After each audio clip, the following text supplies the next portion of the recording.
अस्सलाम वालेकुम, नमस्ते, सत श्री अकाल, हेलो एवरीवन। स्वागत है आपका हमारे YouTube चैनल पर। यकीन कीजिए, मैं बुज़दिल या डरपोक नहीं हूँ, लेकिन मेरे साथ जो घटना घटी है उसने मुझे इतना नर्वस कर दिया है कि अब पत्ता भी खड़के तो दिल की धड़कन एकदम तेज़ हो जाती है और गुजरी हुई घटना दिमाग में ताज़ा हो जाती है, जिससे रोंगटे खड़े हो जाते हैं और मैं पसीने से नहा जाता हूँ। होश उड़ जाता है और डरी डरी नज़रों से इधर उधर देखने लगता हूँ कि कहीं कहीं फिर से तो किसी घटना का शिकार होने वाला नहीं हूँ। वैसे इस भयानक और रहस्यमयी घटना को गुजरे कई बरस हो चुके हैं।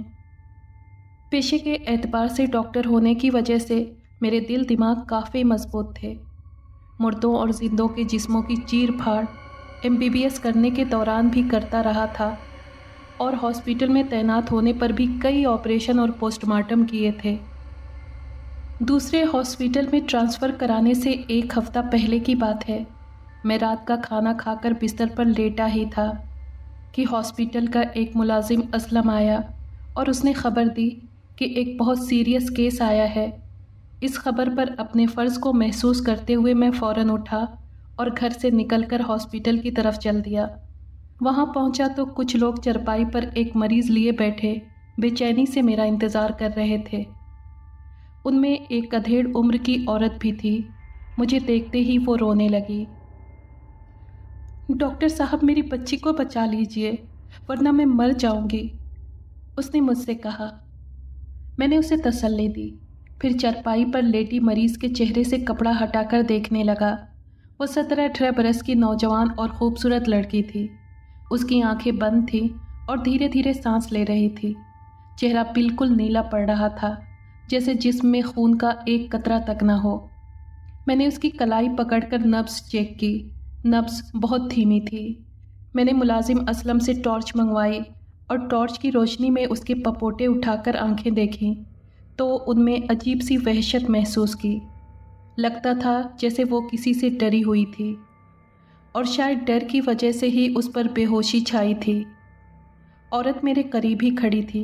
मैंने पूछा, आंटी, इसे क्या हुआ है? बुखार तो नहीं है क्योंकि बदन ठंडा है।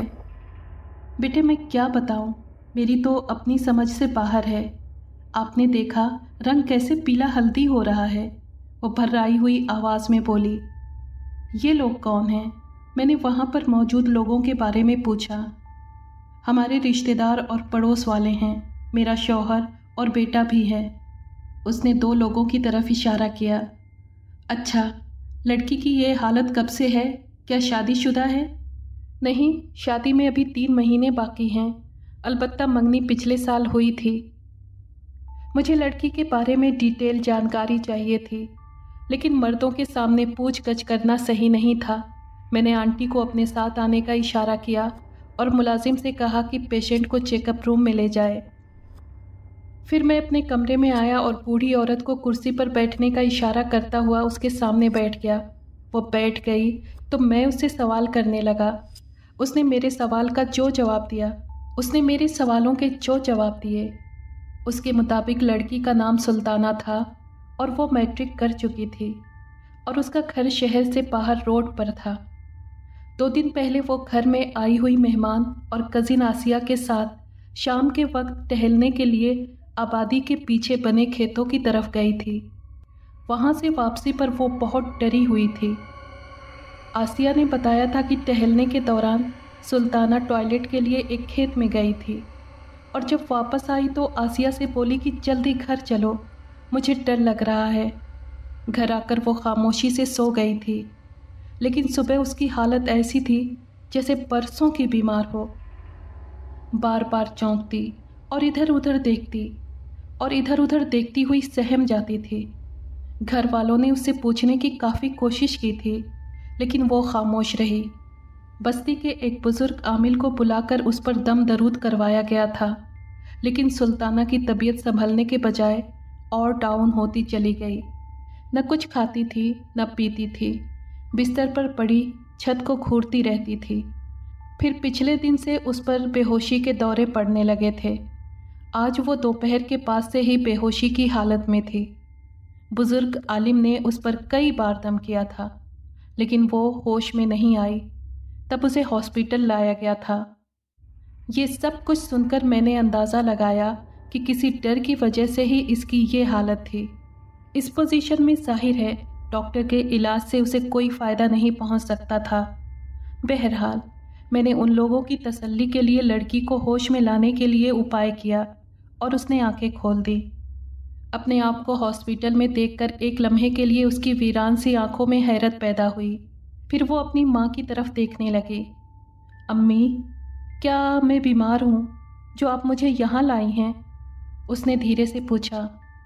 नहीं तो, बूढ़ी औरत ने उसकी पेशानी चूमी।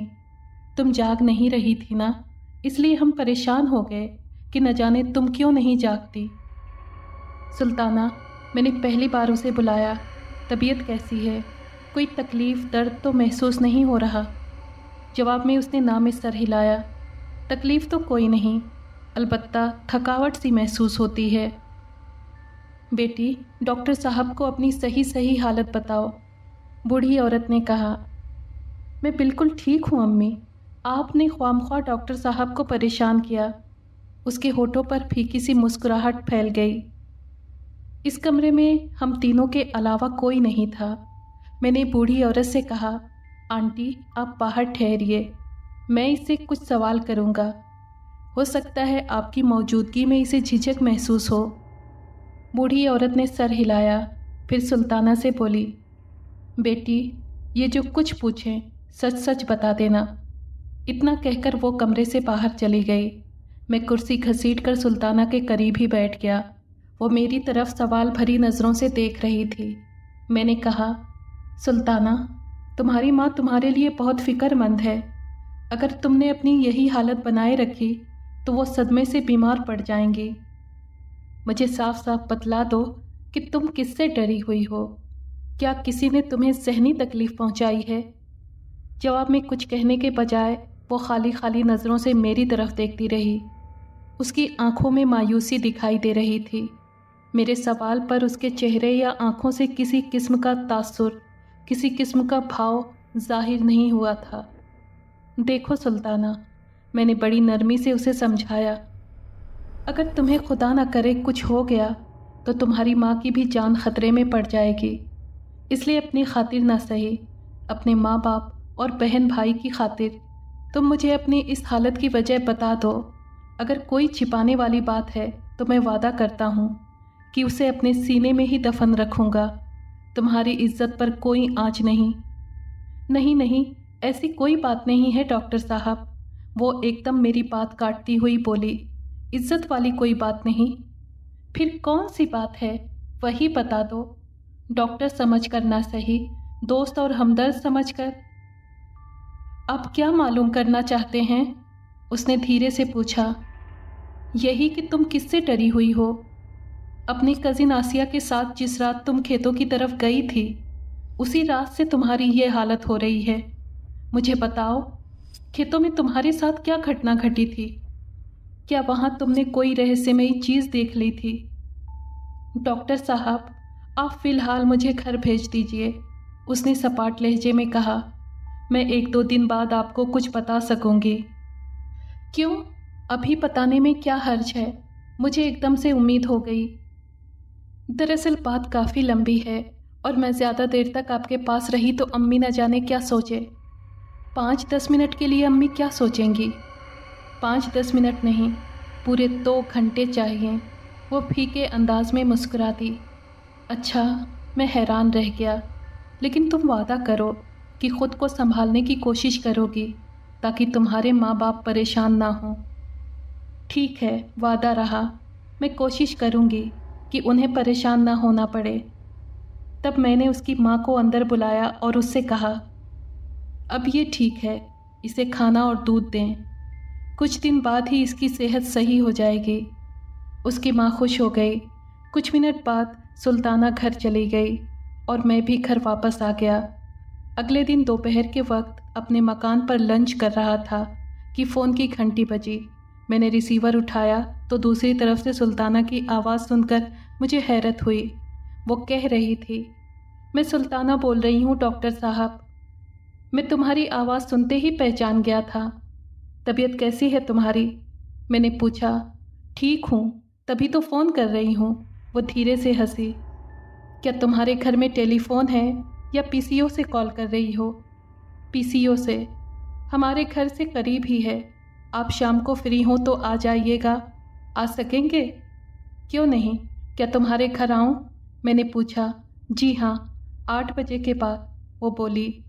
रात का खाना भी यहाँ खाइएगा। खाने की खैर तो कोई बात नहीं, मैं सटपटा गया। लेकिन तुम्हारे माँ बाप, क्या उन्हें कोई एतराज़ नहीं होगा? शाम से पहले अम्मी किसी को भेजेंगी आपकी तरफ।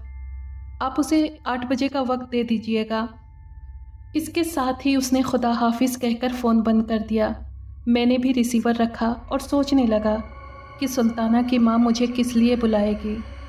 सुल्ताना के लिए मेरे दिमाग में सिर्फ इतना ही असर था कि वो एक खूबसूरत और जवान लड़की थी।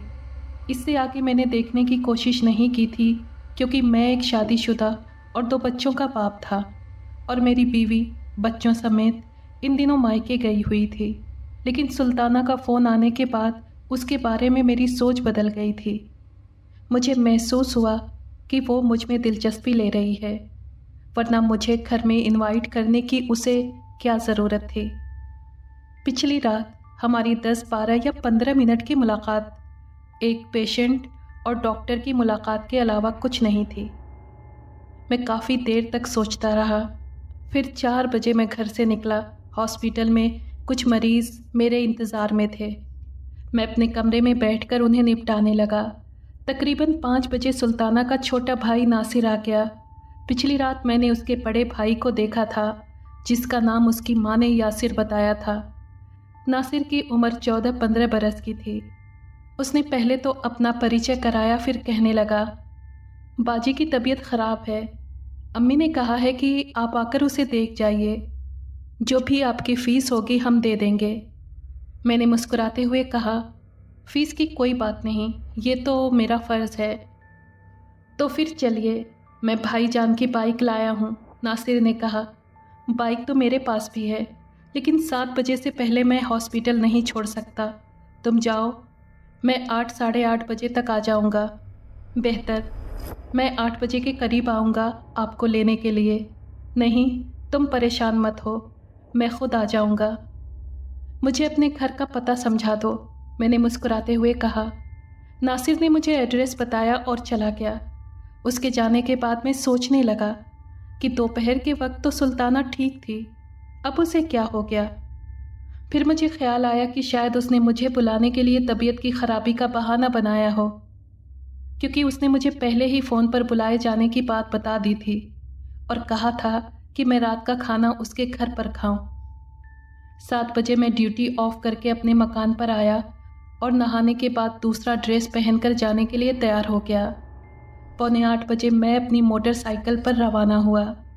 15 मिनट बाद मैं उनके मकान पर जा पहुंचा। दस्तक के जवाब में सुल्ताना का भाई नासिर ही आया था।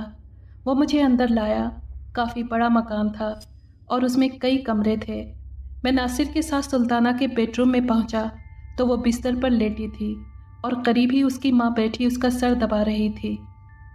मैंने सलाम किया। उसकी माँ ने मेरे आने पर शुक्रिया अदा किया और मेरे लिए कुर्सी मंगवाई। मैं बैठकर सुल्ताना का हालचाल पूछने लगा। कल के मुकाबले उसकी हालत बेहतर थी।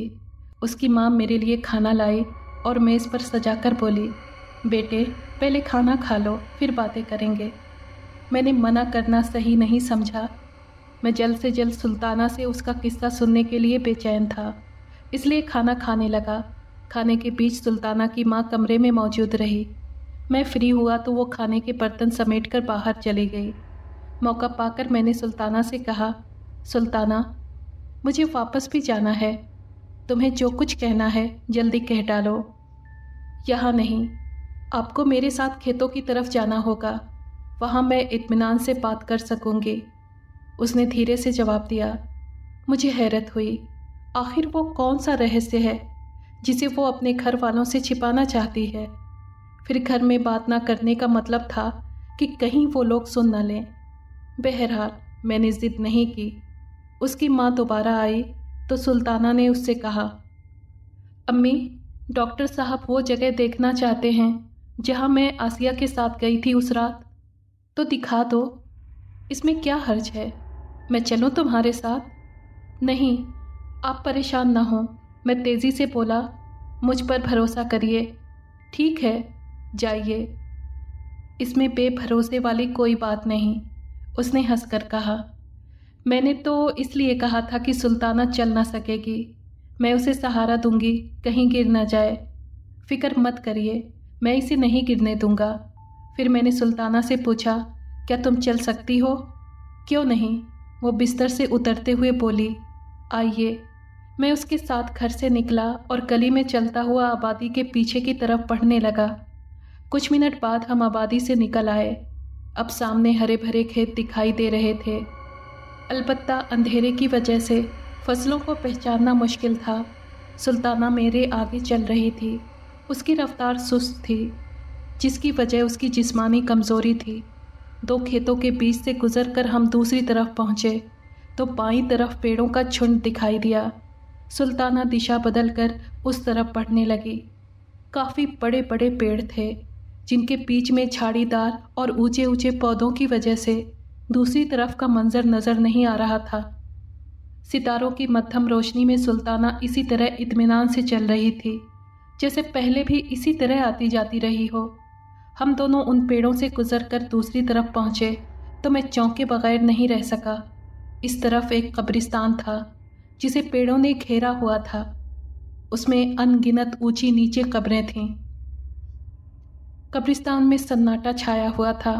मैं हैरान था कि सुल्ताना मुझे वहाँ क्यों लाई और इसने पहले क्यों नहीं बताया था कि वो मुझे कब्रिस्तान ले जाएगी। मेरे कुछ पूछने से पहले ही वो एक ऊंची कब्र के पास रुक गई। बैठिए डॉक्टर साहब, वो कब्र के ऊंचे चबूतरे पर बैठती हुई बोली। क्या यहाँ आना ज़रूरी था? मैंने उससे कुछ इंच के फासले पर बैठते हुए कहा। जी हाँ, वो बोली। क्या आपको डर लग रहा है यहाँ? नहीं तो, मैं हंस पड़ा। यूं ही पूछा था, अब तुम शुरू हो जाओ। वो कुछ लम्हों तक खामोश रही, फिर धीरे से कहने लगी, उस रात मैं आसिया के साथ टहलती हुई इस तरफ आ निकली थी। टॉयलेट के लिए मैं उसे खेत के बाहर छोड़कर मकई की फसल में दाखिल हुई तो अचानक ही किसी चीज़ से पांव टकराया और मैं लड़खड़ाकर रह गई। मुझे अजीब सी तेज़ खुशबू महसूस हो रही थी। मैंने गौर से देखा तो डर की वजह से मेरे होश उड़ गए और मुंह से ज़रा भी आवाज़ नहीं निकल सकी। ज़मीन पर एक औरत बैठी थी। अंधेरे की वजह से उसका रंग रूप साफ नज़र नहीं आ रहा था।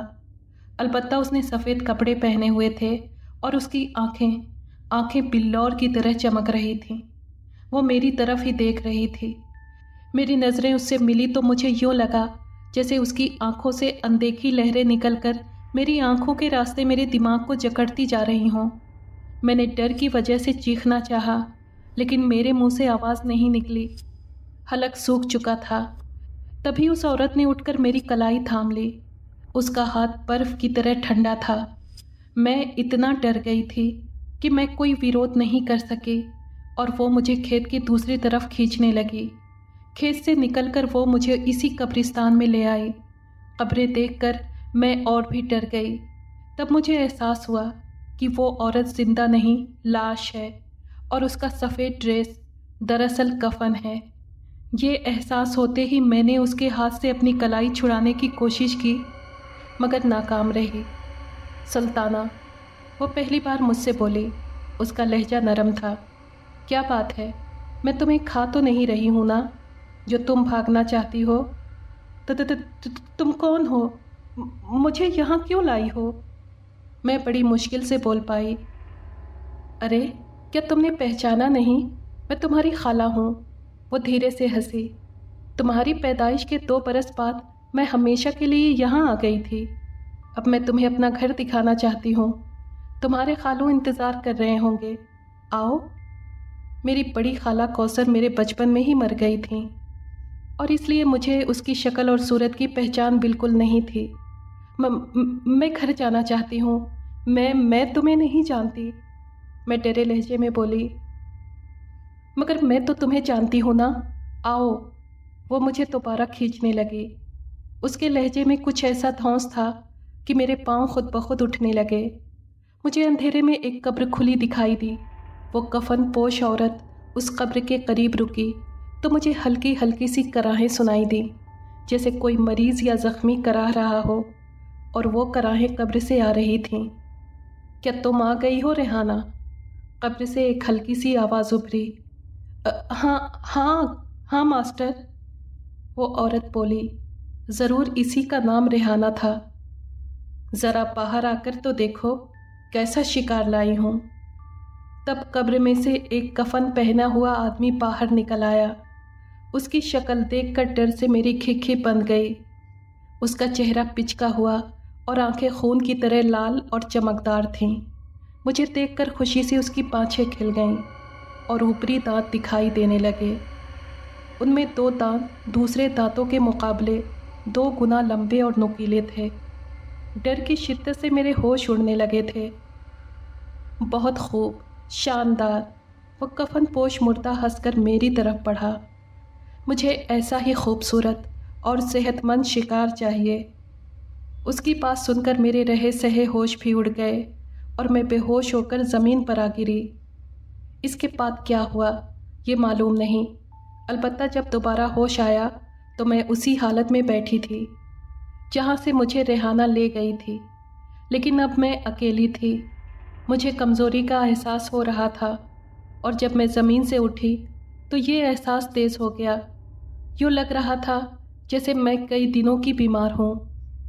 अचानक एक आवाज़ सुनाई दी, सुल्ताना, अगर तुम्हें अपने माँ बाप और भाइयों की ज़िंदगी प्यारी है तो किसी के आगे हमारा जिक्र मत करना, और कल रात जब सब लोग सो जाएं तो खामोशी से इसी जगह आ जाना, वरना मैं खुद वहाँ पहुँच जाऊँगा।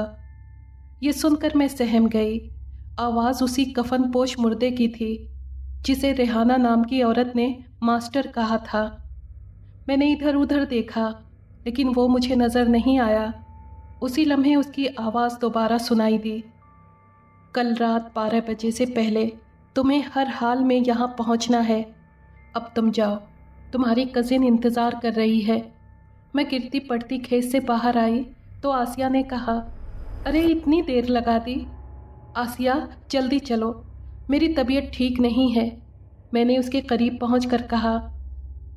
घर आकर मैं खामोशी से बिस्तर पर लेट गई, लेकिन इस घटना ने मुझ में इतनी दहशत भर दी थी कि मैं रात भर सो न सकी।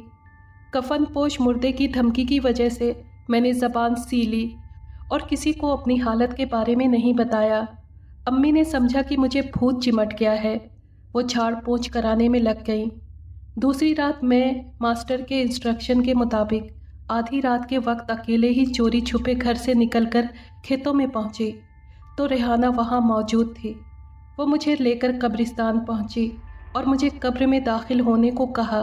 मैंने मना किया तो उसने मुझे घूरा और उसकी आंखों से निकलने वाली लहरों ने मेरे दिमाग को जकड़कर मुझे हर तरह के एहसास से बेगाना कर दिया। मैं नहीं जानती कि मैं कब्र में कैसे दाखिल हुई। अलबत्ता कुछ होश संभले तो मैंने खुद को एक चौकोर और पक्के कमरे में फर्श पर लेटे पाया। कमरे के दरो दीवार से किसी पुरानी इमारत जैसी फीलिंग आ रही थी। बाईं तरफ की दीवार में ताक था जिसमें एक मोमबत्ती जल रही थी और उसकी कमज़ोर पीली रोशनी कमरे में फैली हुई थी। कमरे का दरवाज़ा बंद था। मैं फर्श से उठना ही चाहती थी कि अचानक सरहाने की तरफ से मास्टर का भयानक और डरावना चेहरा मुझ पर झुकाया और उसे देखकर डर से मेरी चीख निकल गई। इसके साथ ही उसके हाथों ने मेरे कंधों पर पकड़ बना ली और उसका मुंह किसी वैम्पायर के जबड़ों की तरह खुल गया। मैंने उसके नुकीले दांत देखे और दहशत के मारे जमकर रह गई। अगले ही लम्हे उसका चेहरा मेरी गर्दन पर था और उसकी ज़बान मेरी शहरक से लग रही थी। उसकी ज़बान में न जाने क्या असर था कि मैं सुकून सा महसूस करने लगी और विरोध करने की ख्वाहिश दब कर रह गई। मेरे दिमाग पर एक अजीब सा नशा सा छा रहा था और दिल चाहता था कि हमेशा इसी तरह उसकी ज़बान मेरी गर्दन पर चलती रहे। मुझ पर नशा सा छा रहा था और मेरी आंखें खुद ब खुद बंद होती जा रही थीं। फिर अचानक मुझे अपनी शहरग में सुइयां सी चुभती महसूस हुई। इस चुभन से मेरे सोते हुए एहसास एकदम बेदार हो गए, एकदम जाग गए। और ये महसूस करके कि उसके दांत मेरी शहरग में चुभ गए हैं, तो मेरे हलक से अचानक चीख निकली और मुझ पर बेहोशी छाती चली गई। होश आया तो मैं अपने बिस्तर पर लेटी थी और बेहद कमज़ोरी महसूस कर रही थी, इतनी ज़्यादा कि मैं उठने से भी लाचार थी। अम्मी मेरे हालत पर रो रही थीं, जो मुझे नाश्ते के लिए जगाने आई थीं। उन्होंने मुझसे बार बार पूछा कि मुझे क्या गम है, क्या तकलीफ़ है, लेकिन मैंने जवाब में चुप साध ली, क्योंकि उस खून चूसने वाले मुर्दे की धमकी मुझे याद थी और ज़बान खोलकर मैं अपने माँ बाप और भाइयों की जान खतरे में नहीं डाल सकती थी। अगली रात 11 बजे मैं सोने के लिए बिस्तर पर लेटी थी। घर के सारे लोग सो चुके थे। अचानक मुझे किसी ने पुकारा। मैंने अचानक आवाज़ की तरफ देखा तो दिल धक से रह गया।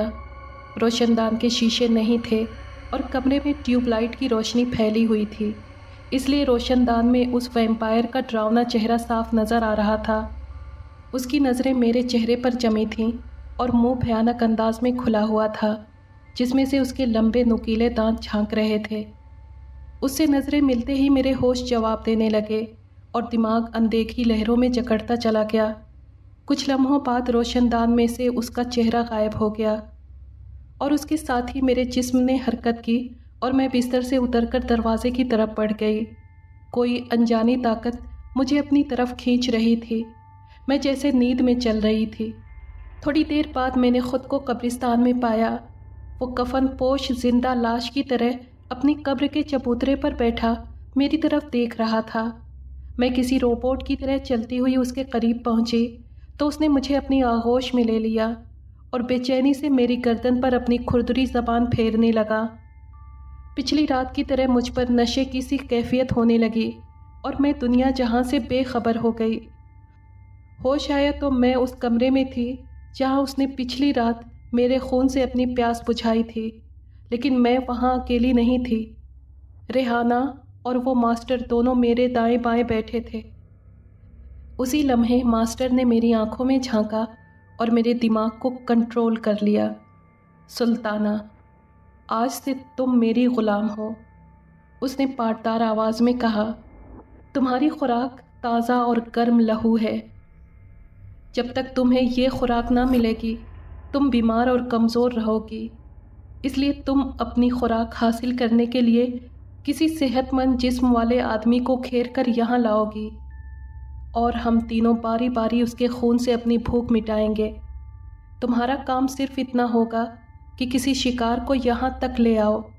तुम्हारा पहला शिकार वो डॉक्टर है जिसके पास ले जाने का फ़ैसला तुम्हारी माँ कर चुकी है।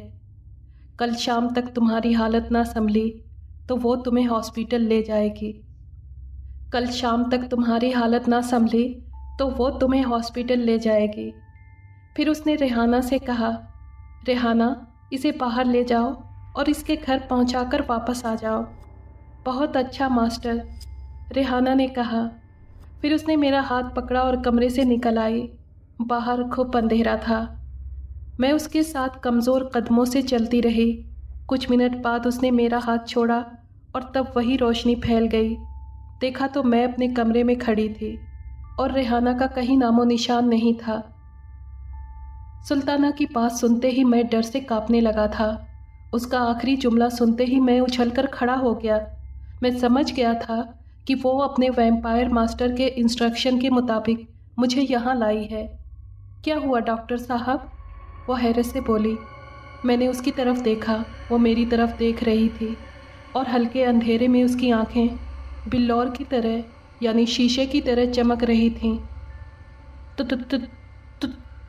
तुम मुझे मेरा खून पीने के लिए यहाँ लाई हो?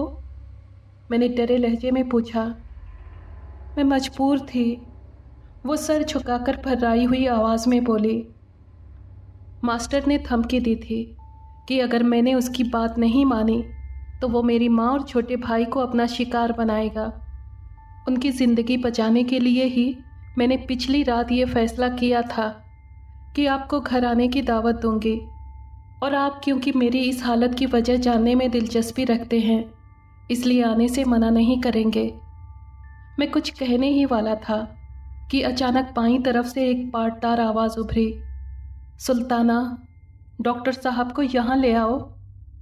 मैंने तेज़ी से पलटकर उस तरफ देखा तो एक कब्र खुली हुई थी और उसमें से एक कफन पोश लाश सीने तक बाहर निकली हुई थी। अंधेरे की वजह से वो साफ नज़र नहीं आ रहा था, अलबत्ता उसकी आंखें चमक रही थीं। उसकी मर्दाना आवाज़ से मैंने अंदाज़ा लगाया कि वो वही वैम्पायर है जिसने सुल्ताना का खून चूसकर उसे भी वैम्पायर बना दिया था। उसे देखते ही डर की शिद्दत से मेरे रोंगटे खड़े हो गए। मास्टर, ये डरा हुआ है, सुल्ताना ने जवाब दिया। तब वो मुर्दा कब्र से बाहर आ गया और मेरी तरफ बढ़ने लगा। ये देखकर मैं और भी दहशत ज़दा हो गया और तेज़ी से एक तरफ भागा, लेकिन अंधेरे में एक छोटी सी कब्र से टकराकर लड़खड़ाया और मुंह के बल ज़मीन पर आ गिरा। मेरे हलक से अचानक चीख निकल गई। मैं तेज़ी से उठा तो एकदम अपनी जगह जमकर रह गया। वो कफन पोश वैम्पायर मेरे सामने खड़ा अपनी चमकदार आंखों से मुझे घूर रहा था। डॉक्टर, वो खूनख्वार लहजे में बोला, क्या तुम्हें सुल्ताना ने नहीं बताया कि मैं कौन हूँ? तुम लाश हो, मुर्दा और वैम्पायर हो। मैं डर से हकलाया, तुम मेरा खून पीना चाहते हो? देखो दोस्त, उसका लहजा नरम पड़ गया, तुम डॉक्टर हो और डॉक्टर मसीहा होता है, मुर्दों को जिंदा करता है। क्या तुम हमें अपना खून देकर हम में जान नहीं डाल सकते? बोलो, ये तो तुम्हारा फ़र्ज़ है। उसकी बात सुनकर मैं एक लफ्ज़ भी नहीं बोल सका। वो कुछ लम्हों की खामोशी के बाद बोला, आओ नीचे कमरे में चलते हैं। उसकी इस बात पर मैं समझ गया कि वो मुझे अपनी कब्र में ले जाकर मेरा खून पीना चाहता है। मैं बड़ी मुश्किल से बोला, नहीं नहीं। मगर उसी लम्हे उसने झपटकर मेरा एक हाथ अपने सख्त और ठंडे हाथों में पकड़ लिया। मैंने दहशत ज़दा होकर एक झटके से अपना हाथ छुड़ाया और उसके अपोजिट डायरेक्शन में दौड़ पड़ा। सुल्ताना वहाँ नज़र नहीं आ रही थी। बहरहाल इस पर गौर करने का वक्त नहीं था कि वो कहाँ गई। मुझे अपनी जान की फ़िक्र थी, इसलिए मैं पागलों की तरह दौड़ता हुआ कब्रिस्तान के आसपास फैले पेड़ों में घुस गया। लेकिन जूं ही मैं पेड़ों से निकलकर खुली जगह पर पहुंचा, सामने खड़ी औरत ने अपने दोनों बाजू फैलाकर मेरा रास्ता रोक दिया और भयानक आवाज़ में हंसने लगी। मैं सितारों की मध्यम रोशनी में उसका चेहरा देखकर समझ गया कि वो रेहाना है, इसलिए मैंने उसके सीने पर 2 हत्थड़ मारा और उसके मुंह से चीख निकल गई। वो लड़खड़ाती हुई ज़मीन पर गिरी और मैं उसके जिस्म को फलांगता हुआ आबादी की तरफ दौड़ने लगा। पीछे से मुझे उसकी तेज़ कराहें सुनाई दीं, लेकिन मैंने पलटकर देखने के बजाय अपनी रफ्तार और बढ़ा ली। मैं दौड़ता हुआ आबादी में दाखिल हुआ और रुके बगैर सुल्ताना के घर के दरवाजे पर पहुंच गया। दरवाज़ा बंद था। मैंने पागलों की तरह दरवाज़ा पीट डाला। उन लोगों ने शायद मेरी मोटरसाइकिल उठाकर अंदर रख दी थी। अगर बाहर मौजूद होती तो शायद मैं यहाँ रुकने के बजाय उस पर बैठकर सीधा अपने घर चला जाता। कुछ लम्हों बाद दरवाज़ा खुला और मैं खोलने वाले को धकेलता हुआ अंदर घुस गया। वो सुल्ताना का बड़ा भाई था। वो लड़खड़ाया और संभल कर हैरत भरी नज़रों से मुझे देखने लगा, लेकिन मुझे उस वक्त इतना होश नहीं था कि मैं उससे माफ़ी मांगता। मैंने तेज़ी से दरवाज़ा बंद किया और कुंडी लगा दी। सुल्ताना के माँ बाप कमरे से निकल आए थे, क्योंकि मैंने दरवाज़ा इतने ज़ोर से बजाया था कि सन्नाटे में दूर तक आवाज़ पहुंची होगी। मैं उन्हें देखकर बरामदे की तरफ बढ़ा तो मेरी सांस फूली हुई थी और मैं पूरी तरह हाँफ रहा था। सुल्ताना का भाई भी मेरे पीछे चला आया। ओह डॉक्टर साहब, सब ठीक तो है? मेरी हालत देखकर सुल्ताना के बाप ने सवाल किया। जी हाँ। क्या सुल्ताना अपने कमरे में है? मैंने तेज़ी से पूछा। क्या? वो तो आपके साथ गई थी, उसकी माँ हैरत से बोली। मुझ पर अभी तक डर और बौखलाहट छाई थी, लेकिन उसके बावजूद मेरे दिमाग को झटका लगा कि अपनी जान बचाने की कोशिश में मैं सुल्ताना को भूल गया और अकेला ही वापस आ गया। ज़रूर वो अभी तक कब्रिस्तान में ही थी और उसको वहाँ से लाना मेरी जिम्मेदारी थी। आप देखिए, देखिए, शायद वो अपने कमरे में हो, मैंने परेशान होकर कहा। उसी लम्हे उसके कमरे से आवाज़ आई, मैं यहाँ हूँ अम्मी। उसकी आवाज़ सुनकर मेरे मुंह से सुकून की गहरी सांस निकली। मैंने उसके माँ बाप और भाई से कहा, आप लोग आराम करिए, फिक्र की कोई बात नहीं। फिर मैं उसकी माँ के साथ उसके कमरे में पहुँचा तो वो बिस्तर पर लेटी थी। उसका चेहरा नॉर्मल और उसके चेहरे पर किसी किस्म का कोई भाव नहीं था, अलबत्ता आंखों से वीरानी झांक रही थी। मुझे देखकर उसने आंखें बंद कर लीं। सुल्ताना, तुम कब वापस आई? मैं तुम्हें वहाँ तलाश कर रहा था, मैंने उसे बुलाते हुए पूछा। आप चले जाइए डॉक्टर साहब, मैं अब ठीक हूँ, उसने मेरी तरफ देखे बगैर सपाट लहजे में जवाब दिया। उसकी बात पर मुझे हैरत का झटका लगा। न जाने वो मुझसे क्यों नज़रें चुरा रही थी। मैंने और कोई बात नहीं की और पलटकर कमरे से निकल आया। उसकी माँ हैरान होती हुई मेरे पीछे लपकी। डॉक्टर बेटे, ठहरो, कुछ मुझे भी तो बताओ, वो अकेले कैसे आ गई थी? आंटी, इस वक्त मुझे जल्दी है, आप कल दिन में हॉस्पिटल आइएगा, वहीं बताऊंगा, मैंने बरामदे में रुकते हुए कहा। सुल्ताना को साथ लाने की ज़रूरत नहीं है, वो अब ठीक है। ये कहकर मैंने आंगन में खड़ी अपनी मोटरसाइकिल ली और वहाँ से वापस हॉस्पिटल चला आया। जब मैं घर में सोने के लिए लेटा तो कब्रिस्तान की घटना ने मेरी नींद उड़ा दी और मेरे दिमाग पर एक बार फिर डर ने कब्जा जमा लिया। मैंने हॉस्पिटल के मुलाजिम असलम को बुला लिया और उसे अपने कमरे के बाहर बरामदे में सोने के लिए कहा। वो हैरान तो हुआ, लेकिन उसने खामोशी से मेरी बात मान ली। दूसरी सुबह मैं रोज़ की तरह तैयार होकर हॉस्पिटल में अपनी ड्यूटी देने पहुंचा ही था कि सुल्ताना के भाई का फ़ोन आ गया। उसने बताया कि सुल्ताना की मौत हो गई। हैरत के तेज़ झटके ने मेरे होश उड़ा दिए और मैं गुंग होकर रह गया। और मैं उस वक्त चौंका जब डिस्पेंसर ने आकर मेरे हाथ से रिसीवर लिया। मैंने उसकी तरफ देखा तो वो हैरत से मुझे घूर रहा था। उसने कहा, सर, सब ठीक तो है, आप 6-7 मिनट से रिसीवर उठाए खामोश बैठे हैं और बाहर मरीजों का रश होता जा रहा है।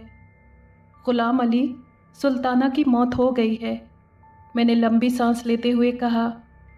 मुझे उसके भाई ने खबर दी है। ओ, बहुत अफसोस हुआ सर, वो चौंकता हुआ बोला। मगर उसे क्या हुआ था? क्या आप पिछली रात उसे देखने गए थे? हाँ, मैंने हाँ में सर हिलाया। तुम ज़रा करीबी पुलिस स्टेशन फ़ोन करो और एसएचओ से मेरी बात कराओ। गुलाम अली ने अजीब सी नज़रों से मुझे देखा और पुलिस स्टेशन के नंबर मिलाने लगा। कॉल लगने पर उसने रिसीवर मेरी तरफ बढ़ा दिया। लीजिए सर, एसएचओ खुद बात कर रहे हैं। मैंने इंस्पेक्टर से अपना परिचय कराने के बाद सुल्ताना के बारे में पूरी डिटेल और पिछली रात घटी सारी घटना बताई। आप अब क्या चाहते हैं डॉक्टर साहब? कत्ल का केस दर्ज किया जाए? उसने पूछा। नहीं, लेकिन इन्वेस्टिगेशन ज़रूर की जाए और अगर पॉसिबल हो तो उस वैम्पायर को कानून की पकड़ में लिया जाए ताकि आगे से कोई उसका शिकार न बन सके। जी बेहतर, आप तैयार रहिए, दोपहर को हम उस कब्रिस्तान जाएंगे, इंस्पेक्टर ने कहा। मैंने उसका शुक्रिया अदा किया और रिसीवर रखकर मरीज़ों को अटेंड करने लगा। दोपहर 2 बजे इंस्पेक्टर सादा ड्रेस में वहां आया और मैं उसके साथ पुलिस मोबाइल में कब्रिस्तान चल दिया। कब्रिस्तान पहुंचकर मैं उस कब्र को तलाश करने लगा जिससे मैंने कफन पोश मुर्दे को निकलते देखा था। आखिर मैं कामयाब हो गया। इंस्पेक्टर ने सिपाही भेजकर लोकल गोरकन को बुला लिया और उससे इस कब्र के बारे में पूछगछ की। उसने बताया कि इस कब्र में एक जादूगर दफनाया गया था जो 15 बरस पहले विदेश से यहाँ आया था। यहाँ आते ही वो बीमार पड़ गया और उसके मरने के बाद उसकी लाश को यहाँ दफना दिया गया। ये सुनकर मैं चकरा गया। इंस्पेक्टर ने मुझसे कहा, डॉक्टर साहब, आपने सुन लिया? अगर वो वैम्पायर होता तो 15 साल बाद वो क्यों लोगों का खून पीना शुरू करता? बेहतर है आप इस चक्कर में ना पड़ें और इस मामले को छोड़ दीजिए। अलबत्ता आइंदा ऐसी कोई घटना घटी तो फिर हम इसकी हड्डियां निकाल कर जला देंगे। वैसे अब तक उसकी हड्डियां भी मिट्टी हो चुकी होंगी। मुझे इंस्पेक्टर की बात माननी पड़ी और मैं उसके साथ वापस आ गया। शाम को मैं सुल्ताना के जनाजे में शरीक हुआ। नमाज जनाजा के बाद उसकी मैयत उसके आबाई गांव ले जाई गई।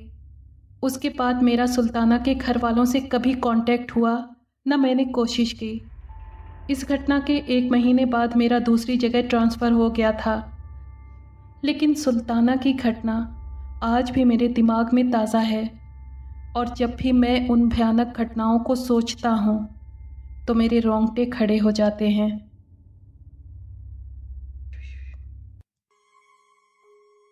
अगर आपको ये कहानी पसंद आई है तो प्लीज़ लाइक और शेयर करें और कमेंट बॉक्स में अपनी राय का इजहार कीजिए।